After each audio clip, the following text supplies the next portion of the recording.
today's lesson is looking at converting fractions and decimals. We'll also do a little bit of recurring decimals as well. So for today, doing converting between fractions and decimals is a relatively easy process, so not a particularly long video. And the key thing is to remember using that SD button for this calculator. Okay, this is converting fractions to decimals. So first thing is our fraction to decimal. We use the double box, 4 for the numerator, down 7 for the denominator, press equals, and it stays as a fraction. Now to convert that to a decimal, all we have to do is press the SD button, which is the SD. And you can see there's our fraction, and we can round it to whatever decimal places we want. For the second one, we put in the decimals, which is 0.125, press equals. You can see it's still a decimal, so to change it to a fraction, we can make it 1/8 by pressing SD again.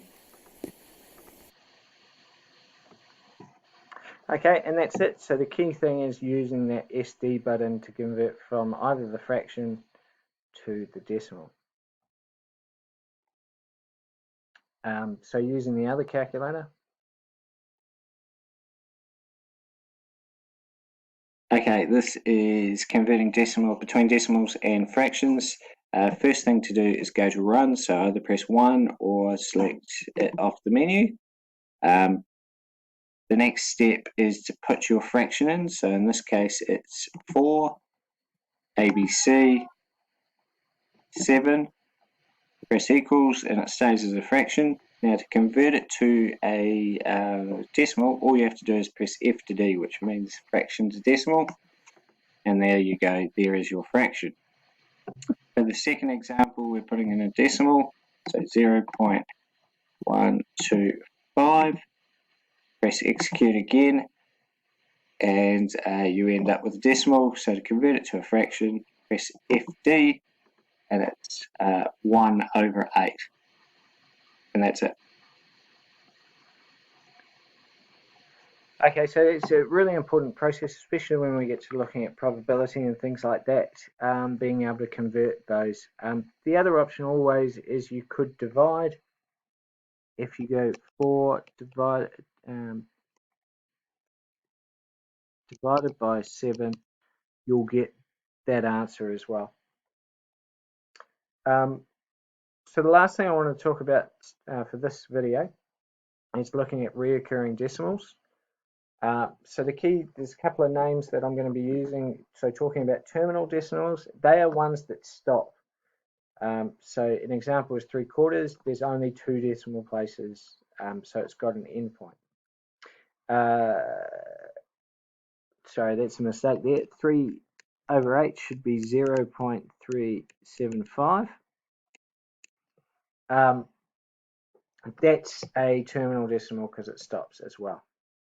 4/5, so 0.8 has got 1 decimal place.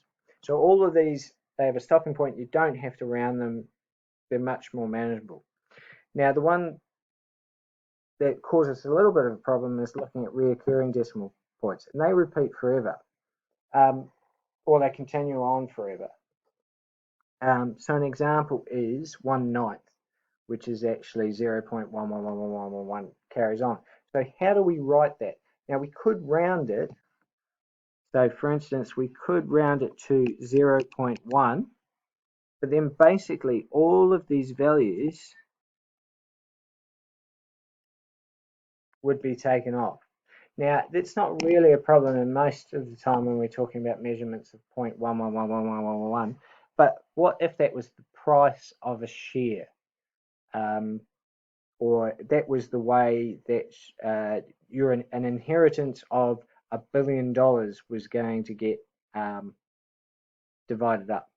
Now, if you divided it by 9 between 9 people and people rounded it, what would happen is he would lose thousands and tens of thousands of dollars. So being able to represent a recurring decimal where it's manageable is really important. So there's other examples of this as well. If we look at 2/7, which is basically 27, 27, 27, 27 carrying on, that's a repeating pattern. 1044s is 0.22, sorry, 2 27, 27, 27 is 27. 6/7 carries on forever within a repeating pattern. It's a bit difficult to see, but you should be able to see that that repeats between the 8s.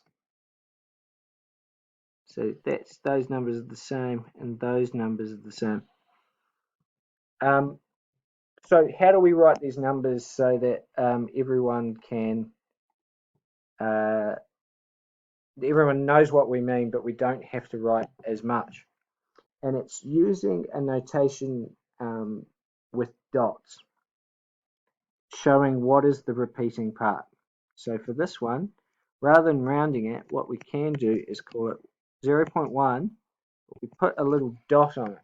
Doesn't make it an I, but what that's saying is that the 1 is going to repeat over and over again. And it kind of makes more sense looking at the second example where we put 0.27, and because it's the 27 that repeats, we put a dot over the 2 and the 7. For the third one, remember it's the repeating part, so we can write it as, because it's not the 2 that repeats, but the 2, 7, is that we put the 2, then 2, 7 with dots above.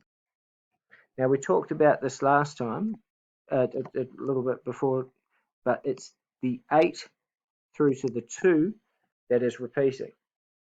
So rather than doing dots above them all, we just do it between the start and the finish. So it's 8, 5, 7, 1, 4, 2 with dots above them. Which is how we write reoccurring decimals. Funnily enough, there is one, I'll get sidetracked a little bit since the video is not particularly long this time. If we talk about pi, which we know is 3.142 ... that's not a reoccurring decimal. There's no pattern to the values. It's one of the ones that people are interested in, that they because they're trying to see if they're lots of people have been trying to find patterns in pi for a long time, and so far no one's done it. And we've talked about it before about people as a hobby do pi mining, where they try to find the next decimal place or prove the next decimal place of pi and things like that, or prime numbers or whatever.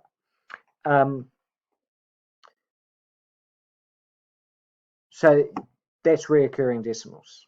You can go to your lesson page, there's some exercises, and you'll need to complete that. This is also the end of the second week. So there is also, it should be a Khan Academy quiz that's included on your lesson. Could you make sure you complete that, please, just to see how you're progressing. Don't forget also to copy all your work onto your OneNote so that I can have a look at it.